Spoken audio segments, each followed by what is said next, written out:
ಎಲ್ಲರಿಗೂ ಸ್ವಾಗತ. ನಾನು ಡಾಕ್ಟರ್ SP ನಾಗನಗೌಡರು, ಸರ್ಕಾರಿ ಪ್ರಥಮ ದರ್ಜೆ ಮಹಿಳಾ ಕಾಲೇಜು ದಾವಣಗೆರೆ. ಮಕ್ಕಳೇ, ಇವತ್ತಿನ ಸೆಷನ್ನಲ್ಲಿ ನಾನು ಲಾ ಆಫ್ ಈಕ್ವಿ ಮಾರ್ಜಿನಲ್ ಯುಟಿಲಿಟಿಯ ಭಾಗ 2 ನಿಮ್ಮೊಂದಿಗೆ ಹಂಚಿಕೊಳ್ತಾ ಇದ್ದೀನಿ. ಮೊದಲ ಭಾಗದಲ್ಲಿ ಏನು ಮಾಡಿದೆ, ಇಳಿಮುಖ ಸೀಮಾಂತ ತುಷ್ಟಿಗುಣ ನಿಯಮವನ್ನು ವಿಸ್ತರಿಸಿದ ನಂತರ ಬಂದಂಥ ಸಮಸೀಮಾಂತ ತುಷ್ಟಿಗುಣ ನಿಯಮ ಅಂದ್ರೇನು, ಅದಕ್ಕೆ ಇರಬಹುದಾದ ವಿವಿಧ ಹೆಸರುಗಳಾವು ಮತ್ತು ಅದರ ಕಲ್ಪನೆಗಳೇನು, ವಾದ ಏನು ಅನ್ನೋದನ್ನು ನೋಡಿದ್ವಿ. ಈ 2ನೇ ಭಾಗದಲ್ಲಿ ಮುಖ್ಯವಾಗಿ ನನ್ನ ಗಮನ ಅನುಭೋಗಿಯ ಸಮತೋಲನದ ಮೇಲಿದೆ. ಅನುಭೋಗಿಯ ಸಮತೋಲನ, ಕನ್ಸ್ಯೂಮರ್ಸ್ ಈಕ್ವಿಲಿಬ್ರಿಯಂ.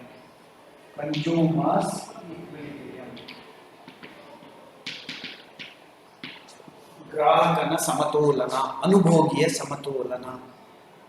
ಆ ಅನುಭೋಗಿಯ ಸಮತೋಲನವನ್ನು ಹೇಗೆ ಸಾಧಿಸಲಾಗುತ್ತದೆ ಅಂತ ನೋಡ್ತಾ ಹೋಗೋಣ.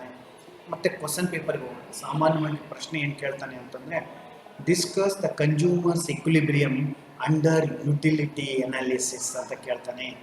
ಅಥವಾ ನಾನೀಗ ಕಳೆದ ವಿಡಿಯೋದಲ್ಲಿ ಪಾರ್ಟ್ 1ನಲ್ಲಿ ಬಿಟ್ಟಿರುವಂತಹ ಸಮಸೀಮಾಂತ ತುಷ್ಟಿಗುಣ ನಿಯಮವನ್ನು ಚರ್ಚಿಸ್ರಿ ಅಂತ ಕೇಳ್ತಾನೆ. ನಾನೀಗ ಹೇಳ್ತಾ ಇರೋದು ಸಮಸೀಮಾಂತ ತುಷ್ಟಿಗುಣ ನಿಯಮದ ಮುಖಾಂತರ ಅನುಭೋಗಿಯ ಸಮತೋಲನವನ್ನು ವಿವರಿಸ್ತಾ ಇದ್ದೀನಿ. ಹಾಗಂದ್ರೂ ಒಂದೇ, ಸಮಸೀಮಾಂತ ತುಷ್ಟಿಗುಣ ನಿಯಮದ ಮುಂದುವರಿಸಿದ್ದೀನಿ ಅಂದ್ರೂ ಒಂದೇ. ಅಲ್ಲಿ ಮುಖ್ಯವಾಗಿ ಸಮಸೀಮಾಂತ ತುಷ್ಟಿಗುಣ ನಿಯಮದ ಬಹುದೊಡ್ಡ ಆಶಯ ಏನು ಅಂತಂದರೆ, ಗ್ರಾಹಕ ಹೇಗೆ ಸಮತೋಲನವನ್ನು ಸಾಧಿಸುತ್ತಾನೆ ಎಂದು ವಿವರಿಸುವುದು. ಹಾಗಾದರೆ ಸಮತೋಲನ ಎಂದರೇನು? ಅಲ್ಲಿಂದ ಪ್ರಾರಂಭ ಮಾಡೋಣ. ಈ ಸಮತೋಲನ ಅಥವಾ ನಾವಿಲ್ಲಿ ಇಂಗ್ಲೀಷ್ನಲ್ಲಿ ಈಕ್ವಿಲಿಬ್ರಿಯಂ ಅಂತ ಕರಿತೀವಿ. ಇದನ್ನು ಫಿಸಿಕ್ಸ್ಲಿಂದ ನಾವು ಎರವಲು ಪಡೆದಿದ್ದೇವೆ, ಭೌತಶಾಸ್ತ್ರದಿಂದ. ಸಾಮಾನ್ಯವಾಗಿ ಅವ್ರು ಬಳಸ್ತಾ ಇರ್ತಾರೆ, ಈಕ್ವಿಲಿಬ್ರಿಯಂ ಅಂತ ಬಳಸ್ತಾ ಇರ್ತಾರೆ, ಸಮತೋಲನ. ಈಗ ನನಗೆ ಅರ್ಥಶಾಸ್ತ್ರದ ನಿಯಮದಲ್ಲಿ ಸಮತೋಲನ ಅನ್ನುವ ಪದವನ್ನು ಯಾಕೆ ಬಳಸಿದ್ದೀವಿ ಅಂತ ನೋಡೋಣ. ಸಮತೋಲನ ಎಂದರೇನು? ಸಮತೋಲನ ಎಂದರೆ ಸಮಸ್ಥಿತಿ. ಸಮಸ್ಥಿತಿ, it is just equilibrium is a state of balance. Balance of what? ಸಮಸ್ಥಿತಿ. ಯಾವುದರ ಸಮಸ್ಥಿತಿ? ಎರಡು ವಿರುದ್ಧ ಒತ್ತಡಗಳು ಸಂಧಿಸುವ ಸ್ಥಿತಿ. ಎರಡು ವಿರುದ್ಧ ಒತ್ತಡಗಳು ಸಂಧಿಸುವಂತಹ ಸ್ಥಿತಿ, ಅದು ಸಮಸ್ಥಿತಿ. ಸಮಸ್ಥಿತಿ ಸಮತೋಲನ ಸ್ಥಿತಿ, ಅದು ಸಮತೋಲನ ಸ್ಥಿತಿ. ಒಂದು ಸಣ್ಣ ಎಕ್ಸಾಂಪಲ್ ಹೇಳ್ತೀನಿ. ನಾನು ಈ ಚಾಕ್ ಪೀಸ್ ಅಂತ ಕೇಳ್ತೀನಿ, ಕೊಳ್ಳಿಕ್ಕೆ ಹೋಗಿದ್ದೀನಿ. ಎಷ್ಟಯ್ಯ ಇದು ಚಾಕ್ ಪೀಸ್ ಅಂತ ಕೇಳ್ತೀನಿ. ಸರ್ ಇದು 5 ರೂಪಾಯಿ ಸರ್ ಅಂತ ಹೇಳ್ತಾನೆ. ಕಡಿಮೆ ಕೊಡೆಯ ಅಂತೀನಿ. ಇಲ್ಲ ಅಂತಾನೆ. ನೋಡಯ್ಯ, ಕಡಿಮೆ ಕೊಟ್ಟರೆ ತಗೊಳ್ತೀನಿ, 2 ರೂಪಾಯಿ ಕೊಟ್ಟರೆ ತಗೊಳ್ತೀನಿ ಅಂತ ಕೇಳ್ತೀನಿ. ಇಲ್ಲ ಅಂತೀನಿ. 4 ರೂಪಾಯಿಗಾದ್ರೂ ಕೊಡ್ತೀನಿ ಅಂತ ಅವನು ಹೇಳ್ತಾನೆ. ಇಬ್ರು ವಿರುದ್ಧ ಒತ್ತಡಗಳು. ನಾನು ಆದಷ್ಟು ಕಡಿಮೆ ಕೇಳ್ಬೇಕಂತೀನಿ, ಅವನು ಆದಷ್ಟು ಹೆಚ್ಚಿಗೆ ಕೇಳ್ಬೇಕಂತಾನೆ. ಈ 2 ವಿರುದ್ಧ ಒತ್ತಡಗಳು ಸಂಧಿಸ್ತವೆ. ಎಲ್ಲಿ ಸಂಧಿಸ್ತವೆ ನೋಡೋಣ. ನಾನು 2 ರೂಪಾಯಿ ಕೇಳಿದ್ದೀನಿ, ಕೊಡಲ್ಲ ಅಂದ. 4 ರೂಪಾಯಿ ಕೊಡ್ತೀನಿ ಅಂತ. ನೋಡ, ಮನೆಗೆ ಇಬ್ಬರು ಸೇರಿಕೊಂಡು ನಾವಿಬ್ಬರು ಒಪ್ಪಿಕೊಂಡ ಸ್ಥಿತಿ 3 ರೂಪಾಯಿ. ಈ 3 ರೂಪಾಯಿ 2 ವಿರುದ್ಧ ಒತ್ತಡಗಳು ಸಂಧಿಸಿದ ಸ್ಥಿತಿ, ಅದು ಸಮಸ್ಥಿತಿ. ಅದು it is A state of balance of opposite forces. ಇಬ್ಬರು ಸೇರಿ ಒಪ್ಕೊಂಡಿರುವಂತಹ ಸ್ಥಿತಿ ಏನೈತಲ್ಲ, ಇದು ಸಮತೋಲನ ಸ್ಥಿತಿ. ಈ ಸಮತೋಲನ ಸ್ಥಿತಿಯಿಂದ ಇದಕ್ಕಿಂತ ಹೆಚ್ಚಿಗೆ ಕೊಡಲಾರದ ಸ್ಥಿತಿ, ಇದಕ್ಕಿಂತ ನಾನು ಹೆಚ್ಚಿಗೆ ಕೊಡಕ್ಕೆ ಸಾಧ್ಯ ಇಲ್ಲದ ಸ್ಥಿತಿ, ಅವನು ಇದಕ್ಕಿಂತ ಕಡಿಮೆ ಕೊಡಲಾರದ ಸ್ಥಿತಿ, ಇದಕ್ಕಿಂತ ಕಡಿಮೆ ಕೊಡಲಾರದ ಸ್ಥಿತಿ. ಅಂದರೆ ಇಬ್ಬರು ಸ್ಥಾನ ಪಲ್ಲಟಗೊಳ್ಳಲು ಸಾಧ್ಯವಿಲ್ಲದ ಸ್ಥಿತಿ. ಇಬ್ಬರು ಆ ಬಿಂದುವಿನಿಂದ, ಈ 3 ರೂಪಾಯಿ ಬಿಂದುವಿನಿಂದ ಕದಲಲು ಸಾಧ್ಯವಿಲ್ಲ. ಕದಲದೇ ಇರುವ ಸ್ಥಿತಿ ಸಮತೋಲನ ಸ್ಥಿತಿ. ಯಾಕೆ? ಅಲ್ಲಿ ನನಗೆ ತೃಪ್ತಿ ದೊರೆತಿದೆ, ಕೊಳ್ಳುವ ತೃಪ್ತಿ ದೊರೆತಿದೆ, ಅವನಿಗೆ ಮಾರುವ ತೃಪ್ತಿ ಅವನಿಗೆ ದೊರೆತಿದೆ, ಅದಕ್ಕಿಬ್ರು ಒಪ್ಕೊಂಡಿದ್ದೀವಿ. ₹3. ಅದು ಸಮತೋಲನ ಸ್ಥಿತಿ. ಮಕ್ಕಳೇ ಇದನ್ನು ಕೇಳ್ತಾನೆ, ಸಮತೋಲನ, ಗ್ರಾಹಕನ ಸಮತೋಲನ ಎಂದರೇನು? ಈಗ ನಾನು ಗ್ರಾಹಕರು ಬರ್ತಾ ಇದ್ದೀನಿ. ನಾನು ಗ್ರಾಹಕ, ನೀವು ಗ್ರಾಹಕರು, ಎಲ್ಲರೂ ಗ್ರಾಹಕರೇ, ಅನುಭೋಗಿಗಳೇ. ಅನುಭೋಗಿ ಗ್ರಾಹಕ ಎರಡು ಒಂದೇ ಪದ. ಅನುಭೋಗಿಯ ಸಮತೋಲನ. ಅನುಭೋಗಿಯ ಸಮತೋಲನ ಎಲ್ಲಿರ್ತದೆ? ಅನುಭೋಗಿಯ ಸಮತೋಲನ ಸಾಮಾನ್ಯವಾಗಿ ಗರಿಷ್ಠ ತೃಪ್ತಿಯನ್ನು ಪಡೆಯುವ ಹಂತದಲ್ಲಿರ್ತದೆ. ಗರಿಷ್ಠ ತೃಪ್ತಿಯನ್ನು ಪಡೆಯುವ ಹಂತ. ಯಾವುದೇ ಕೊಳ್ಳುವಿಕೆಯಿಂದ ನಾನು ಗರಿಷ್ಠ ತೃಪ್ತಿಯನ್ನು ಪಡೆದರೆ ಅದು ಸಮತೋಲನ ಸ್ಥಿತಿ. ಉತ್ಪಾದಕನ ಉದ್ದೇಶ ಏನು? ಗರಿಷ್ಠ ಲಾಭ ಗಳಿಸುವುದು. ಗರಿಷ್ಠ ಲಾಭ ಆತನ ಬಹುಮುಖ್ಯ ಗುರಿ. ಅಲ್ಲಿ ಗರಿಷ್ಠ ತೃಪ್ತಿಯನ್ನು ಪಡಿತಾನೆ. ಆ ಗರಿಷ್ಠ ತೃಪ್ತಿ ಪಡೆಯುವ ಹಂತ ಸಮತೋಲನ ಹಂತ. ಅದಕ್ಕೆ ಅದನ್ನು ನಾನು ಪೊಸಿಷನ್ ಆಫ್ ರೆಸ್ಟ್ ಅಂತ ಕರಿತಾ ಇದ್ದೀನಿ. Or it is a state of changelessness. ಅಲ್ಲಿ ಯಾವುದೇ ಬದಲಾವಣೆ ಬಯಸದ ಸ್ಥಿತಿ. ಇಲ್ಲಿಂದ ಬದಲಾವಣೆ ₹3 ₹4 ಬದಲಾವಣೆ ಬಯಸದ ಸ್ಥಿತಿ. ಅವನಿಗೆ ಇದನ್ನು ₹2 ಕೊಡುವ ಮಾರುವವನು ಇಳಿಯಲಾರದ ಸ್ಥಿತಿ. ಹೀಗೆ ಇಬ್ಬರು ಬದಲಾವಣೆ ಬಯಸದ ಸ್ಥಿತಿ ಸಮತೋಲನ ಸ್ಥಿತಿ. ಆ ಸಮತೋಲನ ಸ್ಥಿತಿಯಲ್ಲಿ ಗ್ರಾಹಕ ಗರಿಷ್ಠ ಮಟ್ಟದ ತೃಪ್ತಿಯನ್ನು ಪಡೆದರೆ ಅದು ಗ್ರಾಹಕನ ಸಮತೋಲನ. ಅದು ಅನುಭೋಗಿಯ ಸಮತೋಲನ. ಓಹೋ, ಅವನಿಗೆ ಗರಿಷ್ಠ ತೃಪ್ತಿ ದೊರೆತ ಹಂತ ಏನಿದೆಯಲ್ಲ, ಅನುಭೋಗಿಯ ಸಮತೋಲನವನ್ನು ಅಂತ ಕರಿತೀವಿ ನಾವು. ಹಾಗಾದರೆ ಒಮ್ಮೆ ಸಮತೋಲನ ಹಂತವನ್ನು ತಲುಪಿದ ನಂತರ ಅನುಭೋಗಿ ಆ ಹಂತದಿಂದ ಕದಲಲು ಸಾಧ್ಯವಿಲ್ಲ, ಬದಲಾವಣೆಗೊಳ್ಳಲು ಸಾಧ್ಯವಿಲ್ಲ. ಅದನ್ನು ನಾವು ಸಮತೋಲನ, ಗ್ರಾಹಕನ ಸಮತೋಲನ ಅಂತ ಕರಿತೀವಿ. ಈ ಟಾಪಿಕ್ಕಿಗೆ, ಈ ಸಿದ್ಧಾಂತಕ್ಕೆ ಸಂಬಂಧಪಟ್ಟಂತೆ ಅನುಭೋಗಿಯ ಸಮತೋಲನ ಎಲ್ಲಿದೆ ಅಂತಂದರೆ, ಯಾವ ಬಿಂದುವಿನಲ್ಲಿ, ಯಾವ ಹಂತದಲ್ಲಿ, ಯಾವ ಕೊಳ್ಳುವಿಕೆಯಲ್ಲಿ ಗರಿಷ್ಠ ತೃಪ್ತಿ ಲಭಿಸುತ್ತದೆಯೋ ಆ ಹಂತವನ್ನು, ಆ ಕೊಳ್ಳುವಿಕೆಯನ್ನು ನಾವು ಸಮತೋಲನ, ಅನುಭೋಗಿಯ ಸಮತೋಲನ ಅಂತ ಕರಿತೀವಿ. ಮಕ್ಕಳೇ, ಇದನ್ನು ಪ್ರಶ್ನೆ 2 ಮಾರ್ಕ್ಸಿಗೆ ಕೇಳ್ತಾರೆ. ಹಾಗಾದರೆ ಈಗ ಈ ಸಿದ್ಧಾಂತದ ಅನುಭೋಗಿಯ ಸಮತೋಲನಕ್ಕೆ ಬರೋಣ. ಇದನ್ನು ಸಮಸೀಮಾಂತ ತುಷ್ಟಿ ಗುಣ ನಿಯಮ, ನಾನು ಮೊದಲೇ ಸ್ಪಷ್ಟವಾಗಿ ಹೇಳಿದ್ದೀನಿ. ಮೊದಲ ನಿಯಮ ಏನಿತ್ತಲ್ಲ, ಇಳಿಮುಖ ಸೀಮಾಂತ ತುಷ್ಟಿ ಗುಣ ನಿಯಮದ ವಿಸ್ತೃತ ರೂಪ, ಅದನ್ನು ವಿಸ್ತರಣೆ ಮಾಡಿದ್ದೀವಿ ಅಷ್ಟೇ ನಾವು. ಯಾಕೆ? ಇಳಿಮುಖ ಸೀಮಾಂತ ತುಷ್ಟಿ ಗುಣದಲ್ಲಿ ಹೇಳುವ ಹಾಗೆ ಅನುಭೋಗಿಯ ಸಮತೋಲನ ಎಲ್ಲಿರುತ್ತೆ ಅಂದರೆ MU B ಯಲ್ಲಿರುತ್ತದೆ. MU ಎಂದರೆ ಸೀಮಾಂತ ತುಷ್ಟಿ ಗುಣ. ಸೀಮಾಂತ ತುಷ್ಟಿ ಗುಣ. P ಬೆಲೆ. ಹಾಗಾದರೆ ಸೀಮಾಂತ ತುಷ್ಟಿ ಗುಣ ಬೆಲೆ. ನಾನು ಕೊಳ್ಳುವ, ಅನುಭೋಗಿಸಬೇಕೆಂದಿರುವ ಸರಕಿನಿಂದ ಪಡೆಯಬಹುದಾದ ಸೀಮಾಂತ ತುಷ್ಟಿ ಗುಣ, ನಾನು ಅದಕ್ಕೆ ತೆರಬೇಕೆಂದಿರುವ, ನೀಡಬೇಕೆಂದಿರುವ ಬೆಲೆ ಎರಡು ಸಮವಾದ ಕೂಡಲೇ ಗರಿಷ್ಠ ತೃಪ್ತಿ ಲಭಿಸುತ್ತದೆ. ಆ ಗರಿಷ್ಠ ತೃಪ್ತಿಯ ಹಂತವೇ ಇಳಿಮುಖ ಸೀಮಾಂತ ತುಷ್ಟಿ ಗುಣದ ಪ್ರಕಾರ ಅನುಭೋಗಿ ಸಮತೋಲನದಲ್ಲಿರುತ್ತಾನೆ.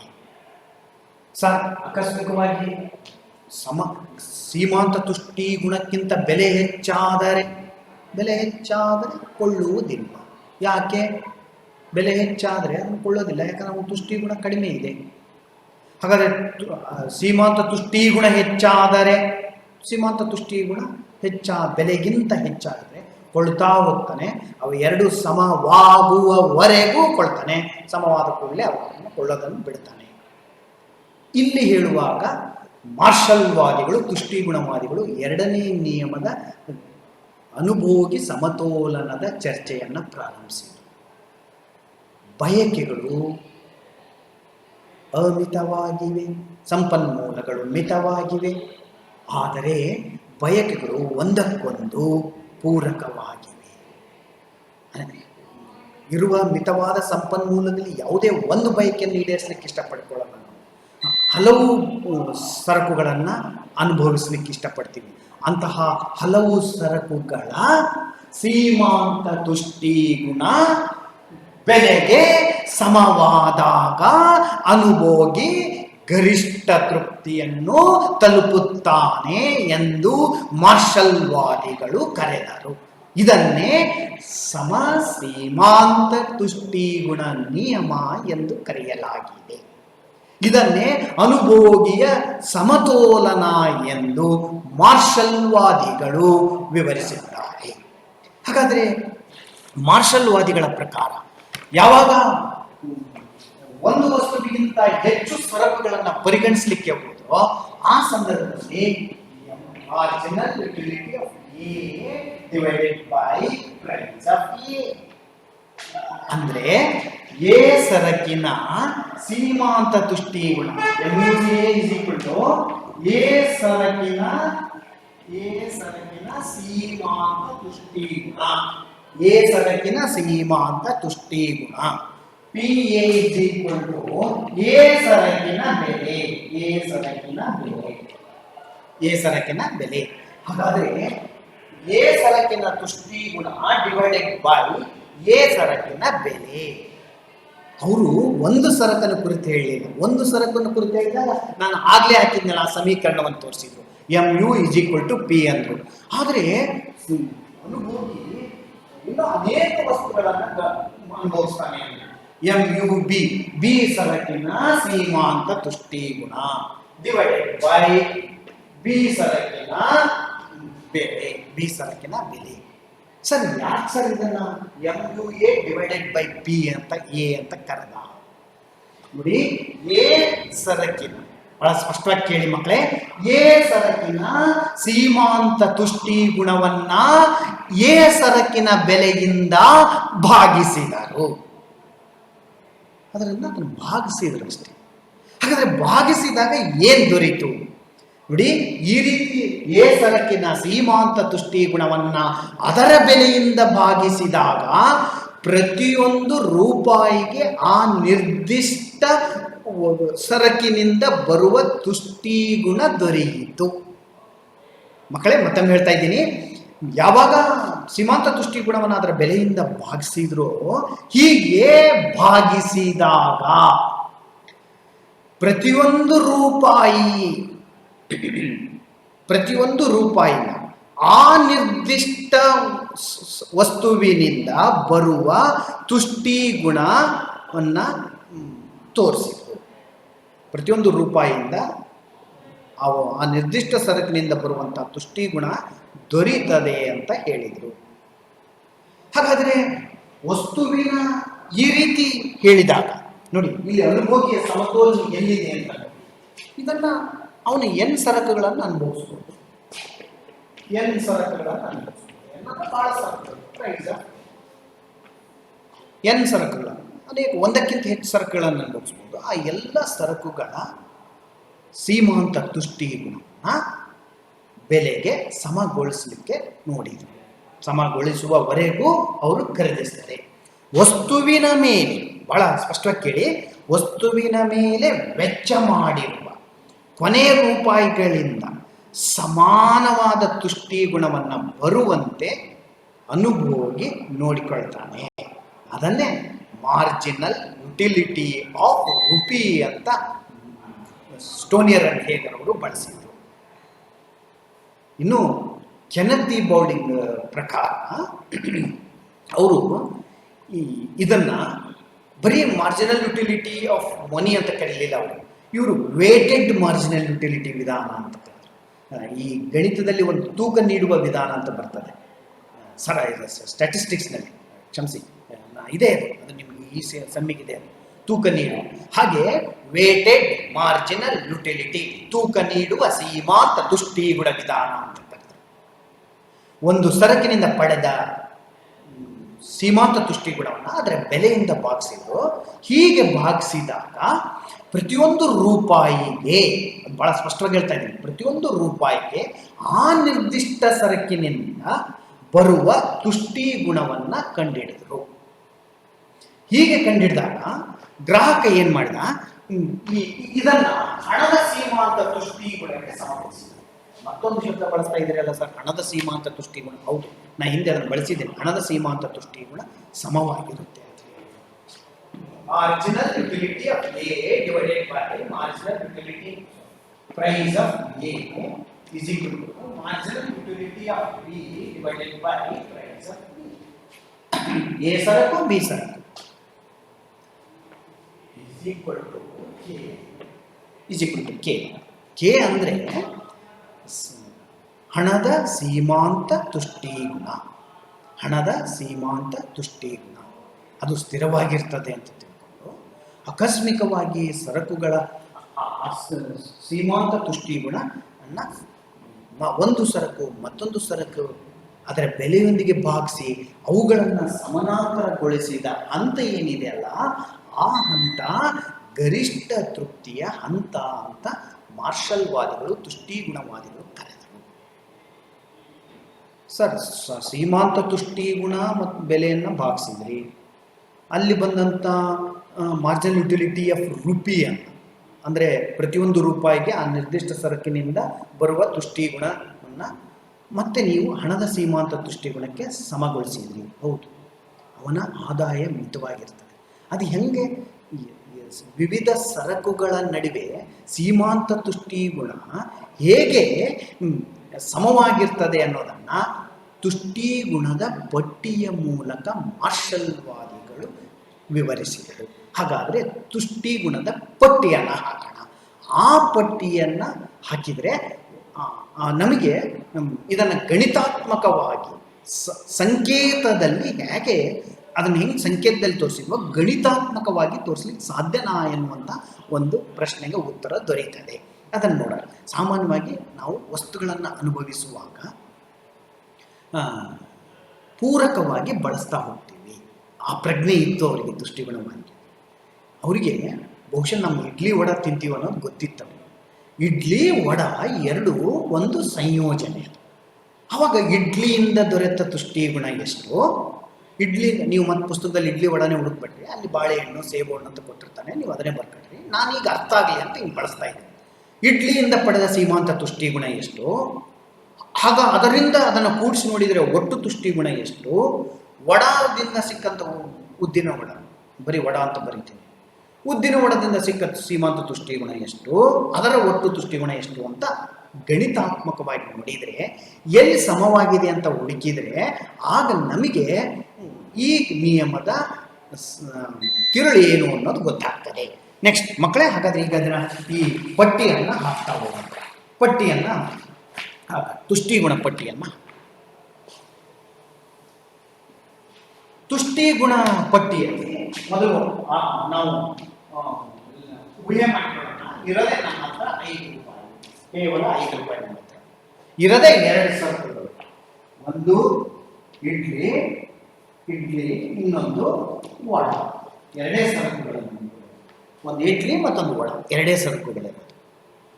ಇಡ್ಲಿ ವಡ, ನೀವು ಯಾವುದಾರ ಸರಕುಗಳನ್ನು ತಗೊಳ್ಳಿ, ನಿಮಗೆ ಇಷ್ಟವಾದ ಸರಕುಗಳನ್ನು ತಗೊಳ್ಳಿ. ನಾನು ಈಗ ಅನುಭೋಗಿಯ ಪಟ್ಟಿಯನ್ನು ಅನುಭೋಗಿಸಿದ ಘಟಕಗಳನ್ನು ಕುರಿತು ನಿಮ್ಮಲ್ಲಿ ಚರ್ಚೆ ಮಾಡಿ.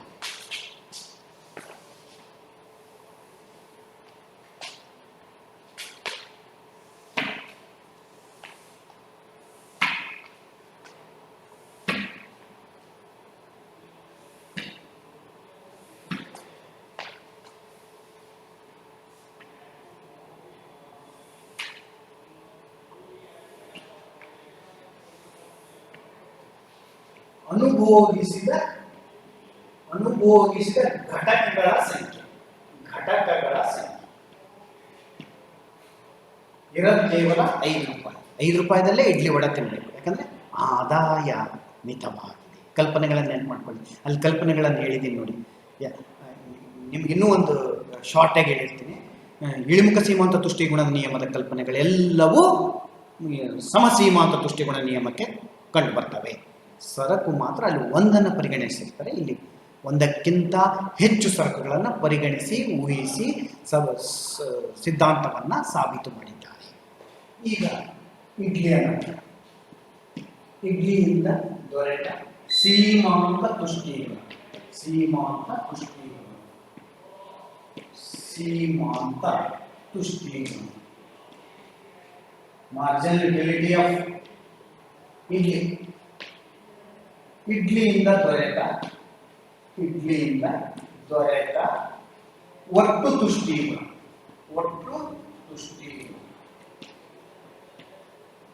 ಇಲ್ಲಿ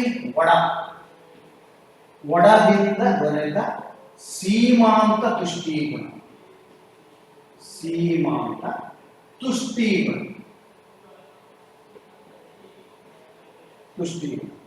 ಒಡದಿಂದ ದೊರೆತ ಒಡೆಯಿಂದ ದೊರೆತ ಒಟ್ಟು ತುಷ್ಟೀಗುಣ. ಮಕ್ಕಳೇ ಬಹಳ ಸ್ಪಷ್ಟವಾಗಿ ನೋಡ್ಕೊಳ್ಳಿ. ನಾನೀಗ ಇಡ್ಲಿ ವಡಾನ ತಿನ್ನಕ್ಕೆ ಪ್ರಾರಂಭ ಮಾಡಿದ್ದೀನಿ. ಇದು ಘಟಕ ತಿನ್ನುವ ಸಂಖ್ಯೆ, ಇದು ಮಾರ್ಜಿನಲ್ ಯುಟಿಲಿಟಿ, ಇದು ಟೋಟಲ್ ಯುಟಿಲಿಟಿ, ಇದು ಮಾರ್ಜಿನಲ್ ಯುಟಿಲಿಟಿ, ಇದು ಟೋಟಲ್ ಯುಟಿಲಿಟಿ. ಇದು ಮಾರ್ಜಿನಲ್ ಯುಟಿಲಿಟಿ ಆಫ್ ಇಡ್ಲಿ, ಇದು total utility of idli, marginal utility of vada, ಇದು ಟೋಟಲ್ ಯುಟಿಲಿಟಿ ಆಫ್ ವಡಾ. ಈಗ ಮೊದಲನೇ ₹1 ಬಳಸ. ಮೊದಲನೇ ₹1 ಬಳಸಿದಾಗ ಇಡ್ಲಿಯಲ್ಲಿ ದೊರೆತಂಥ ಒಟ್ಟು ಸೀಮಾಂತ ತುಷ್ಟೀಗುಣ ಕಲ್ಪನೆ ಮಾಡಿಕೊಳ್ಳೋಣ. ಯಾಕೆ ಹಿಂದೆ ಹೇಳಿದ್ದೀನಿ, ಆ ತುಷ್ಟೀಗುಣ ಪಟ್ಟಿ ಅಂತ ಏನು ಕರೆಸ್ತಾರೆ. ಈ ತುಷ್ಟೀಗುಣ ಪಟ್ಟಿ ಒಂದು ಕಾಲ್ಪನಿಕ ಚಿತ್ರ ಹಿಂಗಿರುತ್ತೆ ಅಂತ ಊಹೆ ಮಾಡಿಕೊಂಡು ಅಂಕಿ ಸಂಖ್ಯೆಗಳನ್ನು ನೀಡ್ತಾ ಸಿದ್ಧಾಂತವನ್ನು ಸಾಬೀತು ಮಾಡಿದಂಥ ಒಂದು ವಿಧಾನ ಇದು ಅಷ್ಟೇ. ಇಡೀ ಸಿದ್ಧಾಂತದ ಸಾಂಖ್ಯಿಕ ನಿರೂಪಣೆ ಇದು, ಅಂಕಿ ಸಂಖ್ಯೆಯ ನಿರೂಪಣೆ ಇದು. ಅಂಕಿ ಸಂಖ್ಯೆ ಮೂಲಕ ನಾನು ಹೇಳ್ತಾ ಇದ್ದೇನೆ ಸಿದ್ಧಾಂತ ಅಷ್ಟೇ. ₹1 ಹಾಕಿದಾಗ ₹1 ಇಡ್ಲಿಯನ್ನು ಮೇಲೆ ಹಾಕಿದರೆ 12ರಷ್ಟು ಸೀಮಾಂತ ತುಷ್ಟೀಗುಣ ದೊರೆಯಿತು. ಹಾಕಿರೋದೇ ತಿಂದಿರೋದೇ ₹1 ಹಾಕಿ, ಬಳಸಿರೋದೇ ₹1. ಅವಾಗ ದೊರೆತಂಥ ಒಟ್ಟು ಇಡ್ಲಿಯಿಂದ ದೊರೆತಂಥ ಒಟ್ಟು ತುಷ್ಟೀಗುಣ ಅದೇ ₹1 ವಡಾದ ಮೇಲೆ ಹಾಕಿದರೆ ನಿಮಗೆ ದೊರೆಯಬಹುದಾದ ಸೀಮಾಂತ ತುಷ್ಟೀಗುಣ ಮತ್ತೆ ಒಟ್ಟು ತುಷ್ಟೀಗುಣನೂ ಅಷ್ಟೇ. ಈಗ ಎರಡನೇ ₹2 ಖರ್ಚು ಮಾಡಿದ್ರಿ. ₹2 ಖರ್ಚು ಮಾಡಿದಾಗ ನನಗೆ ಸಿಗುವ ಇಡ್ಲಿಯ ಮೇಲೆ ಸಿಗುವಂಥ ತುಷ್ಟೀಗುಣ ಸೀಮಾಂತ ತುಷ್ಟೀಗುಣ ಒಂದಕ್ಕಿಂತ ಹೆಚ್ಚು ತಿಂತಾಗ್ಬೋದು. ಅವಾಗ ನಿಮ್ಮ ಸೀಮಾಂತ ತುಷ್ಟೀಗುಣ ಏನಾಗುತ್ತೆ ಸ್ವಲ್ಪ ಯೋಚನೆ ಮಾಡಿ. ಒಂದು ಇಡ್ಲಿ ಆಯಿತು, ನೆಕ್ಸ್ಟ್ ಮತ್ತೊಂದು ₹1 ಇಡ್ಲಿ ತೊಗೊಳ್ತಾ ಇದ್ದೀರಿ, ಅವಾಗ ನಿಮ್ಮ ಸೀಮಾಂತ ತುಷ್ಟೀಗುಣ ಏನಾಯಿತು? ಕಡಿಮೆ ಆಯಿತು. ಹಾಗಾದರೆ ಈ ಒಟ್ಟು ತುಷ್ಟೀಗುಣ ಎಷ್ಟಾಯಿತು? ಸೀಮಾಂತ ತುಷ್ಟೀಗುಣ ಎರಡನ್ನೂ ಸೇರಿಸಿ ನಮಗೆ ಒಟ್ಟು ತುಷ್ಟೀಗುಣ ಸಿಗುತ್ತೆ. ಹಾಗಾದರೆ ವಡಾದಿಂದ ಎಷ್ಟು ಸಿಕ್ತು ಅಂತ ನೋಡೋಣ. ವಡಾ ಮೇಲೇನೆ ₹2 ಖರ್ಚು ಮಾಡಿದ್ದೆ, ಆಗ ಸಿಗಬಹುದಾದ ನಮಗೆ ತುಷ್ಟೀಗುಣ. ಹಾಗಾದರೆ ಒಟ್ಟು ತುಷ್ಟೀಗುಣ ಇನ್ನು ₹3 ಖರ್ಚು ಖರ್ಚು ಮಾಡಿದ್ದೆ. ಇಡ್ಲಿಯ ಮೇಲೆ ಸಿಕ್ಕಂಥ ತುಷ್ಟೀಗುಣ ನಾನೀಗ ಒಟ್ಟು ತುಷ್ಟೀಗುಣ ಎಷ್ಟಾಯ್ತು ಅಂದರೆ ಮತ್ತೀಗ 6 ಹೆಚ್ಚು ಸಿಕ್ಕಿರೋದ್ರಿಂದ 21 ಕಾರ್ ಸೇರಿಸಿದಷ್ಟು 21. ಈಗ ಮತ್ತೆ ₹3 ಇಡ್ಲಿ ಮೇಲೆ ಮಾಡಿದರೆ ಏನಾಗ್ತದೆ? 3 ವಡ ತಿನ್ನ ಒಂದನೇ ವಡ ತಿಂದಾಗಿರುವ ತುಷ್ಟೀಗುಣ ಇಲ್ಲ, ಆಗಲೇ ಕಡಿಮೆ ಆಗ್ತಾ ಬಂದಿದೆ. ಹಾಗಾದರೆ ಒಟ್ಟು ತುಷ್ಟೀಗುಣ ₹4 ಖರ್ಚು ಮಾಡಿದರೆ ನಿಮಗೆ ಸಿಗಬಹುದಾದ ಸೀಮಾಂತ ತುಷ್ಟೀಗುಣ 3. ಹಾಗಾದರೆ ನಿಮಗೆ ಇಲ್ಲಿ ಸಿಗಬಹುದಾದ ಒಟ್ಟು ತುಷ್ಟೀಗುಣ 21, 30. ಕೊನೆಯ ವಸ್ತುವಿನ ಸಿಕ್ಕಂತೆ ಸೇರಿಸಿದೆ. ಅದೇ ₹4 ಇಡ್ಲಿಯಲ್ಲಿ ಹಾಕಿದರೆ ನಿಮಗೆ ಸಿಕ್ಕಂಥ ತುಷ್ಟೀಗುಣ 0. ಅವಾಗ ಮೊದಲು ಇದ್ದಂಥ ಒಟ್ಟು ತುಷ್ಟೀಗುಣನೇ 18 ಸಿಗುತ್ತೆ. ಈಗ ₹5 ಇರೋದೇ ₹5 ಖರ್ಚು ಮಾಡ್ತಾರೆ. ₹5 ಖರ್ಚು ಮಾಡಿದರೆ ಇಡ್ಲಿಯ ಮೇಲೆ ದೊರೆತಂಥ ತುಷ್ಟೀಗುಣ ಎಷ್ಟು ಅಂತ ನೋಡೋಣ. 5 ಇಡ್ಲಿ ಆಗಲೇ 0 ಆಗಿದೆ, ಇಲ್ಲಿ 0 ಆಗಿದೆ. ಕೊನೆಯ ಸರಕಿನಿಂದ ಬಂದಂಥ ತುಷ್ಟೀಗುಣ 0 ಅಂದರೆ ಒಟ್ಟು ತುಷ್ಟೀಗುಣ 30 + 1 30. ವಡಾದಲ್ಲಿ ಹಾಗಾಗಿಲ್ಲ. 5 ವಡ ಅಷ್ಟು ತಿನ್ನೋದು, 5-6 ವಡ ತಿನ್ನಲ್ಲ, ಇಡ್ಲಿ ತಿನ್ನೋದು ಕೇಳಿ. ಅದಕ್ಕೆ ಇಡ್ಲಿ ನಮ್ಮದು ಕಾಂಬಿನೇಷನ್ ಅಲ್ಲಿ ನಾವು ತಿನ್ನೋದು ರೀತಿ. ಸೊ ಅವಾಗ ಮತ್ತೆ 5ನೇ ವಡ ತಿನ್ಬೇಕು, ₹5 ಖರ್ಚು ಮಾಡಿ ವಡ ತಿಂದಾಗ ನಮಗೆ ನಷ್ಟ, ತುಷ್ಟೀಗುಣದ ನಷ್ಟ ಮೈನಸ್ ಆಗ್ತದೆ, ಋಣಾತ್ಮಕ ಆಗ್ತದೆ, ಡಿಸ್ಯುಟಿಲಿಟಿ ಆಗ್ತದೆ. ಮೈನಸ್. ಹಾಗಾದ್ರೆ ಒಟ್ಟು ತುಷ್ಟಿಗುಣ ಮತ್ತೆ ಕಡಿಮೆ ಆಯ್ತು, 18 ಈಗ ಇದರಲ್ಲಿ ಯೋಚನೆ ಮಾಡಿ, ನಮ್ಮದು ಇರೋ ಮಾರ್ಷಲ್ವಾದಿಗಳ ಉದ್ದೇಶ ಏನು ಅಂತಂದರೆ ಸಮಸೀಮಾಂತ ತುಷ್ಟಿಗುಣ ನಿಯಮವನ್ನು ಹೇಳೋದು ಅವ್ರ ಮೊದಲನೇ ಉದ್ದೇಶ. ಅನುಭೋಗಿಯ ಸಮತೋಲನವನ್ನು ಸಾಬೀತುಪಡಿಸೋದು ಎರಡನೇ ಉದ್ದೇಶ. ಈಗ ನಾವು ಯೋಚನೆ ಮಾಡೋಣ, ಈ ಟೇಬಲ್ ಇಟ್ಕೊಂಡು ₹1 ಖರ್ಚು ಮಾಡಿದರೆ, ಈಗ ಅದನ್ನು ಬೇರೆ ಬೇರೆ ಉದಾಹರಣೆಗಳ ಮೂಲಕ ನೋಡ್ತಾರೆ. ಮಕ್ಕಳಿಗೆ ಚೆನ್ನಾಗಿ ಕೇಳಿ, ಉದಾಹರಣೆಗಳ ಮೂಲಕ ನೋಡ್ತಾವೆ. ₹1 ಖರ್ಚು ಮಾಡಿದರೆ ನಿಮಗೆ ಇಡ್ಲಿಯಿಂದ ದೊರೆತ ಒಟ್ಟು ತುಷ್ಟಿಗುಣ ಎಷ್ಟು? 12. ಇಡ್ಲಿಯಿಂದ ಸಿಕ್ಕದ್ದೆಷ್ಟು? 12. ಹಾಗಾದರೆ ಈ ಉಳಿದದ್ದೆಷ್ಟು ರೂಪಾಯಿ? ಇನ್ನೂ ₹4 ಇದೆ. ₹4 ಒಡದ ಮೇಲೆ ಹಾಕಿದರೆ ನಿಮಗೆ ಸಿಗಬಹುದಾದ ಒಟ್ಟು ತುಷ್ಟಿಗುಣ ಎಷ್ಟು ಅಂತ ನೋಡಿ. ₹4 ಇಲ್ಲಿದೆ. ₹4 ಒಡದ ಮೇಲೆ ಹಾಕಿದರೆ ಸಿಕ್ಕ ಒಟ್ಟು ತುಷ್ಟಿಗುಣ 18. ಹೌದಾ? ಹಾಗಾದ್ರೆ ಸಿಕ್ಕ ಒಟ್ಟು ತುಷ್ಟಿಗುಣ, ಒಡದಿಂದ ಸಿಕ್ಕಂತ ತುಷ್ಟಿಗುಣ. ಹಾಗಾದ್ರೆ ಎರಡನ್ನೂ ಸೇರಿಸೋಣ. 8 10.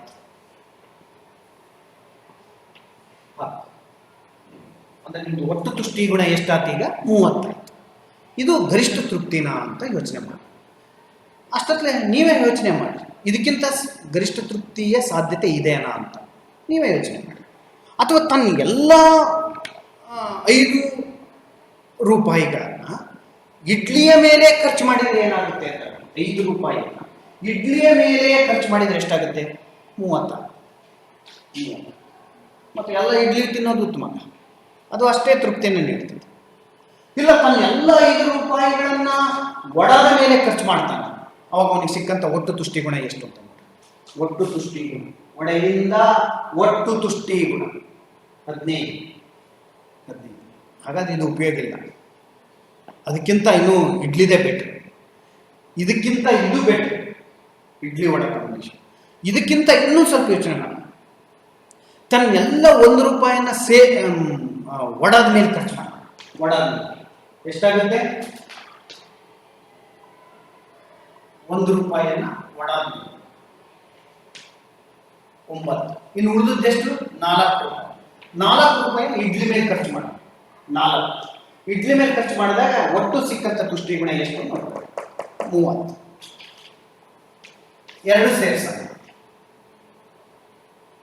0 9 30. ಹಾಗಾದ್ರೆ ನೀನೇನಾದ್ರೂ ಆಕಸ್ಮಿಕ ಒಂದು ಇಡ್ಲಿಯನ್ನ ತಗೊಂಡು 12 ₹4 ಒಡನ ತಗೊಂಡಿದ್ರೆ ನಿನಗೆ 12 30 30 ಯುಟಿಲ್ ಅಂತ ಕರಿತೀನಿ ನಾನು ಅದನ್ನು, ಮಾರ್ಷಲ್ ರವರು ಬಳಸಿರುವಂಥ ಪದ. ಅಥವಾ ಘಟಕ 30ರಷ್ಟು ಘಟಕದಷ್ಟು ನಿಮ್ಗೆ ತೃಪ್ತಿ ದೊರೆಯಿತು. ಆದರೆ ನಿಮಗೆಂತ ಜಾಣತನದಿಂದ ನಾನು ಈಗ ಯೋಚನೆ ಮಾಡಿದ್ದೀನಿ, ₹1 ಮಾತ್ರ ಒಡದ ಮೇಲೆ ಹಾಕಿದ್ದೀನಿ. ಒಡದ ಮೇಲೆ 9ರಷ್ಟು ಸಿಕ್ಕಿದೆ. ಉಳಿದ ₹4 ಇಡ್ಲಿ ಮೇಲೆ ಹಾಕಿದ್ದೀನಿ, ಅವಾಗ 30 ಸಿಕ್ಕಿದೆ. ಹಾಗಾದ್ರೆ ನಿಮಗಿಂತ ಮೊದಲಿಗಿಂತ ಹೆಚ್ಚು, 30ಕ್ಕಿಂತ ಹೆಚ್ಚು 39ರಷ್ಟು ಸಿಕ್ಕಿದೆ. ಈ ಪ್ರಶ್ನೆ ಬರೋದೇನು ಅಂತಂದ್ರೆ, ಇನ್ನೂ ಹೆಚ್ಚು ವಿವೇಚನೆಯಿಂದ ಬಳಸಬಹುದಾದ ಸಾಧ್ಯತೆ ಇದೆಯಾ ಎನ್ನುವಂಥ ಪ್ರಶ್ನೆ. ಆಗ ಈಗ ಜಾಣ ಯಾರು ಅನ್ನೋ ಒಂದು ಪ್ರಶ್ನೆ ಬರ್ತದೆ. ಗರಿಷ್ಠ ತೃಪ್ತಿ ಹೇಗೆ ಸಾಧಿಸಬೇಕು ಎನ್ನುವಂಥ ಪ್ರಶ್ನೆ ಬರ್ತದೆ. ಅದನ್ನು ತುಷ್ಟಿಗುಣವಾದಿಗಳು ಅಥವಾ ಆಲ್ಫ್ರೆಡ್ ಮಾರ್ಷಲ್ರು ಅಥವಾ ಈ ತುಷ್ಟಿಗುಣ ವಿಶ್ಲೇಷಣೆ ಏನು ಹೇಳುತ್ತೆ ಅಂದರೆ, ಸಮಸೀಮಾಂತ ತುಷ್ಟಿಗುಣವನ್ನು ನೀವು ಕಂಡುಕೊಂಡ್ರೆ, ಅಂದರೆ ಸೀಮಾಂತ ತುಷ್ಟಿಗುಣವನ್ನು ಸಮಾನ ರೀತಿಯಲ್ಲಿ ಸರಕುಗಳ ನಡುವೆ ಕಂಡುಕೊಂಡ್ರೆ ಆಗ ನೀವು ಗರಿಷ್ಠ ತೃಪ್ತಿ ಪಡೆಯಲು ಸಾಧ್ಯ ಇದೆ ಅಂತ ಹೇಳ್ತಾರೆ. ಈಗ ಯಾರು ಜಾಣರು ಅನ್ನೋದನ್ನು ನೋಡ್ತಾ ಹೋದರೆ ನೋಡಿ, 1 2 3 ಸೀಮಾಂತ ತುಷ್ಟಿಗುಣ ಎಷ್ಟಿದೆ? ₹3 ಇಡ್ಲಿಯನ್ನು, ₹2 ಒಡದ ಮೇಲೆ ಮಾಡಿಬಿಡಿ. ₹2 ಒಡದ 15. ಇದು ಸೀಮಾಂತ ತುಷ್ಟಿಗುಣ ಎಷ್ಟಿದೆ? ₹3 ಇಡ್ಲಿಯ ಮೇಲೆ ಭರಿಸಿದಾಗ ದೊರೆತ ಸೀಮಾಂತ ತುಷ್ಟಿಗುಣ 6. ಉಳಿದ ₹2 ಒಡೆಯ ಮೇಲೆ ನೀವು ಭರಿಸಿದಾಗ ದೊರೆತ ಸೀಮಾಂತ ತುಷ್ಟಿಗುಣ 6. ಅಂದ್ರೆ 2ರ ಸೀಮಾಂತ ತುಷ್ಟಿಗುಣ ಏನಾಯ್ತು? ಎರಡು ಸಮವಾದ. ಹಾಗಾದ್ರೆ ಇದು ಸಮ ಸೀಮಾಂತ ತುಷ್ಟಿ ಗುಣ ನಿಯಮ. ಸರ್ ಮತ್ತೀಗ ಗರಿಷ್ಠ ತೃಪ್ತಿ ಇದೆ ಅಂತ ಹೇಳ್ತೀರಾ? ಆಯ್ತು, ಅದನ್ನು ನೋಡೋಣ. ಗರಿಷ್ಠ ತೃಪ್ತಿ ಏನಾಗುತ್ತೆ ಅಂತ ಅದನ್ನು ಚೆಕ್ ಮಾಡಿ ನೋಡೋಣ. ಈಗ 3 ರೂಪಾಯಿಯನ್ನ ಇಡ್ಲಿಯ ಮೇಲೆ ಖರ್ಚು ಮಾಡಿದ್ದೇವೆ. 3 ರೂಪಾಯಿಯನ್ನು ಇಡ್ಲಿಯ ಮೇಲೆ ಖರ್ಚು ಮಾಡಿದ್ರೆ ದೊರೆತ ಒಟ್ಟು ತುಷ್ಟಿ ಗುಣ ಎಷ್ಟು? 20. ಇನ್ನು ಉಳಿದದ್ದು 2 ರೂಪಾಯಿ. 2 ರೂಪಾಯಿನ ವಡಾದ ಮೇಲೆ ಖರ್ಚು ಮಾಡಿದ್ರೆ ಸಿಕ್ಕಂತ ಒಟ್ಟು ತುಷ್ಟಿ ಗುಣ ಎಷ್ಟು ಅಂತ ನೋಡಿ. 15. ಎರಡನ್ನು ಕೂಡ್ಸೋಣ. 7 5 12 2 3 4 40. ನೀವು ಮೊದಲು 30 ತಗೊಂಡಿದ್ದೆಲ್ಲ ಅದಕ್ಕಿಂತ ಬೆಟರ್ ಅಲ್ಲ ಇದು. ಅದರ ನಂತರ ನೀನು 39 ತಗೊಂಡಿದ್ದೆಲ್ಲ ಅದಕ್ಕಿಂತ ಇದು ಉತ್ತಮ ಅಲ್ಲ. ಹಾಗಾದ್ರೆ ತೃಪ್ತಿಯ ಮಟ್ಟ ಅತ್ಯಧಿಕವಾಗಿದೆ. 42 ಗರಿಷ್ಠವಾಗಿದೆ. ತೃಪ್ತಿಯ ಮಟ್ಟ ಗರಿಷ್ಠವಾಗಿದೆ. ಆದ ಕಾರಣ ಈ ನಿಯಮವನ್ನ ಗರಿಷ್ಠ ತೃಪ್ತಿಯ ಮಟ್ಟ ನಿಯಮ ಎಂದು ಕರೆಯುತ್ತಾರೆ. ಗರಿಷ್ಠ ತೃಪ್ತಿಯ ಮಟ್ಟದ ನಿಯಮ ಎಂದು ಕರೆಯುತ್ತಾರೆ. This is known as law of maximum satisfaction. ಅದೆಂಗೆ ಸರ್? ಆಯ್ತು, ಇನ್ನು ನೋಡ್ರಿ, ಬೇರೆ ಬೇರೆ ಹಾಕಿ ನೋಡ್ರಿ. 5 ರೂಪಾಯಿಗಳನ್ನ ಹಾಕಿದ್ರೆ ಸಿಕ್ತು, 3 ರೂಪಾಯಿಗಳನ್ನ ಹಾಕಿದ್ರೆ ಸಿಕ್ತು, 4 ರೂಪಾಯಿನ ಇಡ್ಲಿಯ ಮೇಲೆ ಹಾಕಿ ನೋಡ್ರಿ, ವಡದ ಮೇಲೆ 1 ರೂಪಾಯಿ ಹಾಕಿ ನೋಡ್ರಿ, ಎಷ್ಟು ಸಿಗುತ್ತೆ? ಇದಕ್ಕಿಂತ ಹೆಚ್ಚಿಗೆ ಸಿಕ್ಕರೆ ಮತ್ತೆ ಮಾರ್ಷಲ್ ವಾದವನ್ನು ತಪ್ಪಿದೆ ಅಂತೇಳಿ ನಾವೇ ಎಲ್ಲರೂ ತೀರ್ಮಾನ ಮಾಡಿಕೊಂಡು ವಿಶ್ವವಿದ್ಯಾಲಯದ ಪ್ರೊಫೆಸರ್ಗಳಿಗೆ ಎಲ್ಲರಿಗೂ ಹೇಳ್ಬೇಕು, ಇಲ್ಲ ಸರ್ ಹಿಂಗ ತಪ್ಪಾಗಿದೆ ಅಂತ. ಯೋಚನೆ ಮಾಡಿ ನೋಡ್ರಿ. ತೃಪ್ತಿ ಗರಿಷ್ಠ ಮಟ್ಟದಲ್ಲಿದೆ ಅಂತ ಹೇಳಿದ್ರಿಂದ ಇದು ಗರಿಷ್ಠ ತೃಪ್ತಿಯ ನಿಯಮ. ಮಕ್ಕಳೇ, ಗರಿಷ್ಠ ತೃಪ್ತಿಯ ಬಿಂದುವನ್ನ ಮಾರ್ಷಲ್ ಗುರುತಿಸುವ ಸಂದರ್ಭದಲ್ಲಿ, ತುಷ್ಟಿಗುಣವಾದಿಗಳು ಗುರುತಿಸಿದಂತಹ ಸಂದರ್ಭದಲ್ಲಿ ಸೀಮಾಂತ ತುಷ್ಟಿಗುಣ ಏನಾಗಿದೆ ಅಂತ ನೋಡಿದ್ರೆ, ಸೀಮಾಂತ ತುಷ್ಟಿಗುಣ 2 ಸರಕುಗಳ ನಡುವೆ ಸಮಾನವಾಗಿದೆ. ಹಾಗಾದರೆ ಈ ನಿಯಮವನ್ನ ಸಮ ಸೀಮಾಂತ ತುಷ್ಟಿಗುಣ ನಿಯಮ ಎಂದು ಕರೆಯಲಾಗಿದೆ. ಸೀಮಾಂತ ತುಷ್ಟಿಗುಣ ಸಮವಾಗಿದೆ, ಸರಕುಗಳ ನಡುವೆ ಸಮಾನವಾಗಿದೆ. ಈ ಮಾರ್ಜಿನಲ್ ಯುಟಿಲಿಟಿ ಈಕ್ವಲ್ ಅದವೆ, ಅದಕ್ಕೆ ಇದು ಈಕ್ವಲ್ ಮಾರ್ಜಿನಲ್ ಯುಟಿಲಿಟಿ ಥಿಯರಿ ಅಂತ ಕರಿತೀವಿ. ಇದು ಗಣಿತಾತ್ಮಕವಾಗಿ ವಿವರಿಸಿದಂಥದ್ದು. ನವಸಂಪ್ರದಾಯ ಆರ್ಥಿಕ ತಜ್ಞರು, ಅದರಲ್ಲೂ ತುಷ್ಟಿಗುಣವಾದಿಗಳು ಇದನ್ನು ಚಿತ್ರದ ರೂಪದಲ್ಲೂ ನಿರೂಪಿಸಿದ್ರು. ಚಿತ್ರ ನಿರೂಪಣೆ ಇದಿಷ್ಟು ನೋಡ್ಕೊಳ್ಳಿ, ಸ್ವಲ್ಪ ಯೋಚನೆ ಮಾಡಿ. ಇದನ್ನು ನಿಲ್ಲಿಸ್ಕೊಂಡು ಕರೆಕ್ಟ್ ಇದೆಯಲ್ಲ ಅಂತ ಮತ್ತೊಮ್ಮೆ ನೀವೊಮ್ಮೆ ಟೇಬಲ್ ಹಾಕೊಂಡು ನೋಡ್ಕೊಳ್ಳಿ. ಇದಕ್ಕಿಂತ ಹೆಚ್ಚಿಗೆ ಏನಾದರೂ ಗರಿಷ್ಠ ತೃಪ್ತಿ ಹೇಳಿದ್ದಕ್ಕಿಂತ ನೆಕ್ಸ್ಟ್ ಏನಾದರೂ ಬಂದರೆ ಮತ್ತೆ ಅದನ್ನು ಪ್ರಶ್ನೆ ಮಾಡೋಣ. ಅದು ಯಾವ ಸಿದ್ಧಾಂತವನ್ನು ರಚಿಸಿದಂಥ ಅನೇಕ ತಜ್ಞರಿದ್ದಾರೆ, ಅವ್ರಿಗೆ ಪ್ರಶ್ನೆ ಮಾಡೋಣ. ನೆಕ್ಸ್ಟ್ ಇದನ್ನು ಸಿದ್ಧಾಂತ ಈಗ ಚಿತ್ರದ ಮೂಲಕ ತೋರಿಸ್ತಾರೆ. ಚಿತ್ರದ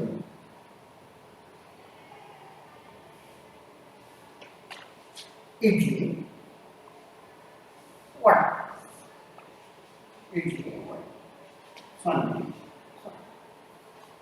ತುಷ್ಟಿಗುಣ ಎಷ್ಟಿದೆ? 2. ನಮ್ಮಲ್ಲಿ ಗರಿಷ್ಠ ಎಷ್ಟಿದೆ ನೋಡ್ಕೊಂಬಿಡಿ. ಗರಿಷ್ಠ ಮಟ್ಟದಲ್ಲಿ ಇರೋದು 12, 9, 3, 6, 9, 12, 14,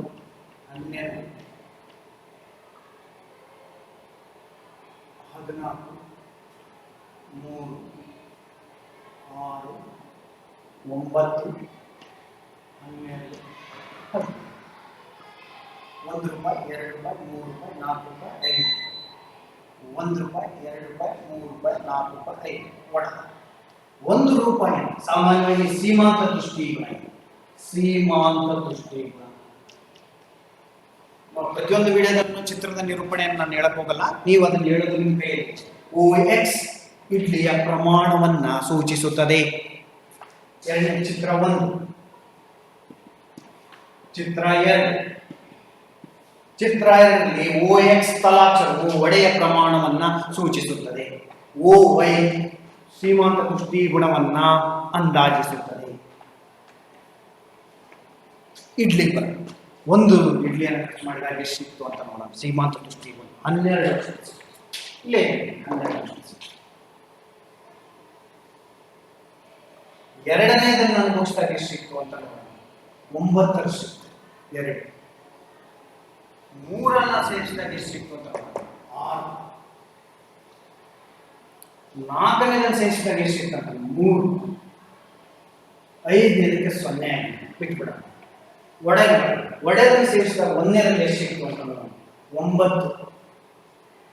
ಎರಡನೇದಲ್ಲಿ ಸೇರಿಸಿದಾಗ ಎಷ್ಟಾಯ್ತು ಅಂತ ನೋಡೋಣ, 6.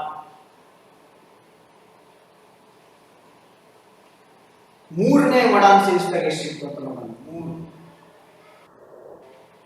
ನಾಲ್ಕನೇದರಲ್ಲಿ 0, ಐದನೇದರಲ್ಲಿ -1. ಈಗ ಇದನ್ನು ಸೇರಿಸಿದ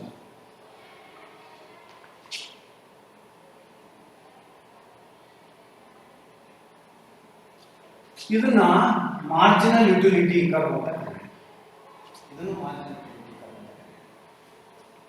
1 2 3 4 5 1 2 3 4 5 1 ರೂಪಾಯಿ ಹಾಕಿದಾಗ ಬಡ ಪ್ರಮಾಣ ಎಷ್ಟಾಯಿತು, 2 ರೂಪಾಯಿ ಹಾಕಿದಾಗ ಅದರಂತೆ 1 ರೂಪಾಯಿಯಲ್ಲಿ ಇಡ್ಲಿಯ ಪ್ರಮಾಣವನ್ನು ಸೂಚಿಸಿದ್ವಿ.